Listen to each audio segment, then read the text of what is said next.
Bismillahirrahmanirrahim. Assalamualaikum warahmatullahi wabarakatuh. Halo semuanya, selamat datang kembali di channel Ardiansah Ramiarno. Jadi sesuai dengan judul, apakah berbahaya jika mobil tua kita isi dengan coolant? Pada video kali ini saya ingin menjawab tentang pertanyaan tersebut teman-teman. Nah, bagi Anda yang penasaran, jangan lupa untuk menonton video ini sampai akhir tentunya. Semoga tetap bermanfaat dan selamat menonton. Oke, jadi ini jam 15 lebih 52 menit teman-teman, hari Senin, tanggal 18 bulan September tahun 2023. Ini pas di sore hari ya. Kebetulan mobil ini baru saja saya bawa jalan keluar, di dekat aja rutenya, nggak jauh, paling cuma sekitar 15-an kilometer. Menjawab pertanyaan tentang mobil tua khususnya, apakah berbahaya jika menggunakan radiator ataupun coolant ya teman-teman. Jadi sebelum menjawab pertanyaan tersebut, saya akan memberikan informasi sedikit aja. Jadi mobil yang ada di depan kita ini adalah Daihatsu Espace keluaran pertama, jadi Espace S91 ya kodenya, 1300 cc. Ini masih platina karburasi, walaupun ada beberapa modifikasi sedikit aja, baik di bagian bumper dan di grill ini. Ini sebenarnya modifikasi, aslinya bukan seperti itu orinya. Spion juga ada sedikit modifikasi, dan di bagian atas nih lampu. Ngomong-ngomong, ini mobil Espace tahun 1945, sorry teman-teman. Untuk usianya sendiri kurang lebih sudah berapa ya, 28 tahun teman-teman. Ini udah bisa dikatakan tua sekali. Dan saya dulu waktu mendapatkan mobil ini pertama kali masih menggunakan air ledeng ataupun air biasa. Dulu pertama kali meminang mobil ini pada tahun 2013. Jadi sudah 10 tahun. Saya menggunakan mobil ini sudah 10 tahun. Dan selama periode 10 tahun itu saya masih menggunakan air biasa ya. Sebagai pecinta mobil tua, jadi ini masih saya rawat sampai dengan sekarang teman-teman. Dan juga untuk kondisinya seperti ini, bisa Anda lihat. Ini sebagian besar masih full ori, kecuali beberapa bagian yang ada di luar tadi ya, yang sudah saya modifikasi.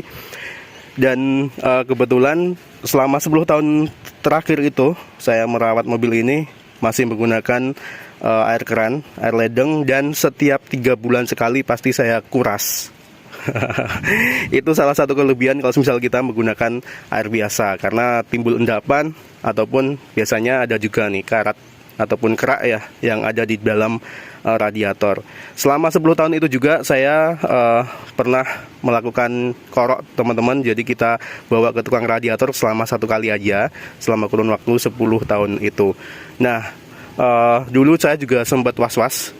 Ini sorry agak panjang lebar ngomongnya sebelum menjawab pertanyaan tersebut. Saya sempat was-was juga pada saat ingin beralih dari air biasa ke radiator coolant ataupun coolant ya teman-teman. Oke, kebetulan di sini saya masih punya produknya, coolant yang saya gunakan. Jadi menjawab pertanyaan tadi, sebenarnya nggak berbahaya kalau misal kita beralih dari air biasa ke coolant, dengan beberapa catatan tentunya. Oke, sebelum itu saya akan tunjukkan kepada Anda bagaimana kondisi radiator ataupun kondisi coolant pada radiator saya. Nah teman-teman, bisa Anda lihat sendiri, ini radiator kondisi saya setelah saya gunakan perjalanan ya, kurang lebih ya sekitar 20 menitan barangkali, PP sekitar 40 menit. Ini kondisinya seperti ini, tidak ada kendala sama sekali. Dan catatan yang harus Anda ingat sebelum Anda beralih ke coolant, yang pertama, Anda wajib mengecek kondisi sirkulasi yang ada pada sistem pendinginan, baik itu radiator maupun yang ada di bagian mesin tentunya. Lebih khusus ke bagian radiator itu sendiri, sebelum Anda mengganti ke coolant, sebaiknya Anda korok dulu teman-teman, dibawa ke tukang radiator yang terpercaya tentunya. Dicek dulu apakah ada kebocoran. Kalau misal ada, sebaiknya juga diperbaiki ya. Biasanya tukang radiatornya ataupun pemilik usaha radiator itu akan memberitahu kepada kita kalau misal ada kebocoran dan masih bisa ditambal ataupun enggak. Kalau misal enggak bisa, biasanya ya kita nego lah. Nego apakah beli radiator baru ataupun kita masih bisa diakali begitu. Nah, yang pertama itu kita cek kondisi radiatornya. Kalau misal kondisinya bagus, kita nggak masalah mau ganti ke coolant teman-teman, dan nggak berbahaya, aman-aman saja. Itu pengalaman saya setelah saya beralih dari air biasa selama 10 tahun ya menggunakan air biasa, dan sekarang saya sudah menggunakan coolant. Nah, kebetulan di sini saya juga sudah menggunakan radiator ini bawaan sebenarnya. Saya nggak beli radiator baru. Ini cuma dipilok aja. Kelihatan hitam. Ini masih panas. Saya nggak berani buka ya teman-teman ya. Jadi ini kondisinya sudah 2 play untuk radiator saya.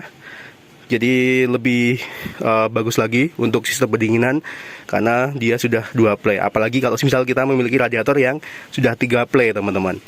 Oke teman-teman, ini sepertinya kondisi sudah dingin ya. Kita coba buka. Nah, ini dia coolant-nya. Seperti ini. Jadi radiator bersih, nggak ada endapan sama sekali. Ini sudah kurang lebih 1 bulanan. Tutup radiatornya juga aman. Itu bekas-bekas dari karat ya. Karat dari air kemarin, air biasa masih tersisa juga. Nah, ini dia. Sekarang sudah aman menggunakan coolant. Dan ini merek yang saya gunakan, radiator coolant Preston ya. Ini dia ada beberapa syarat sih. Tidak boleh dicampurkan dengan air. Di sini ada keterangannya. Dan saat saya mengganti itu saya menguras semuanya. Saya isi itu kurang lebih habis sekitar 5 literan teman-teman. 5 liter Preston ya, coolant ya. Dan ini saya masih beli lagi untuk cadangan aja, jaga-jaga ya. Karena ini pertama kali selama 10 tahun saya menggunakan radiator coolant.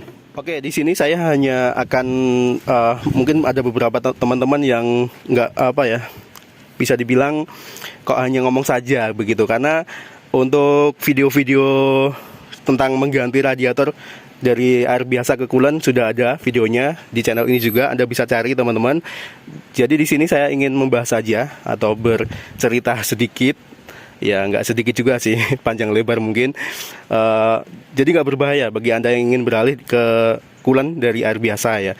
Dengan catatan perhatikan dulu kondisi radiator terutama, jangan sampai ada buntu, dikorok dulu. Pastikan tidak ada kebocoran pada radiator. Dan sebenarnya radiator ini aman-aman aja teman-teman. Ini buktinya saya selama menggunakan coolant ini. Jadi coolant itu aman-aman aja ya, nggak ada masalah sama sekali.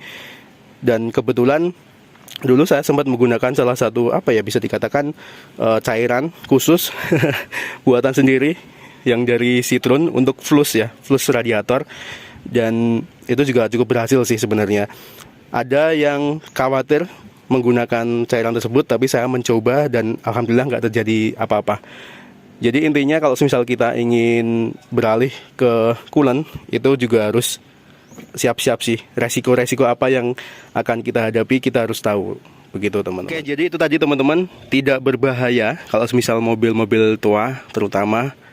Kalau misal mobil-mobil tua itu menggunakan coolant itu tidak berbahaya sama sekali, asal kita tahu caranya, langkah-langkahnya yang benar ya. Karena kalau misal kita asal ganti aja, itu bisa berakibat fatal juga. Ya paling cuma mogok di jalan sih. Karena terjadi kebocoran dan lain sebagainya. Selang-selang juga wajib diperhatikan, klem-klem itu juga wajib kita cek, dan juga bagian reservoir ataupun cadangan. Di sini juga tertera pada saat kita baru saja menggunakan coolant, ini kita harus mengecek 1-2 hari ya.